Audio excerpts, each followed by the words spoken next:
Nous sommes ici au musée Courbet à Ornans, dans le département du Doubs, là où Courbet est né en 1819. Un magnifique musée au bord de l'eau qui détient un véritable trésor de près d'une cinquantaine d'œuvres de Gustave Courbet. Alors Léon Frédéric, qui est ici à l'honneur de l'exposition, est un peintre belge majeur de la fin du 19e siècle, le plus connu et célèbre de son temps, pourtant méconnu en France, mais dont on va redécouvrir ici l'œuvre qui entre en résonance évidemment avec celle de Gustave Courbet. Pour la première fois en France, plus de 50 toiles de l'artiste réalisées entre 1880 et 1900.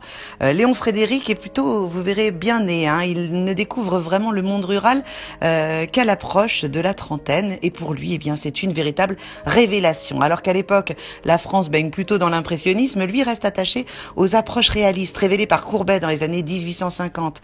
Un art qui se veut résolument anti-académique, libre et contestataire. Léon Frédéric va s'attacher à la nature, une nature vraie, sauvage, des paysans au travail, tout l'inverse des scènes historiques, religieuses ou mythologiques qu'on continuait à s'arracher à l'époque évidemment.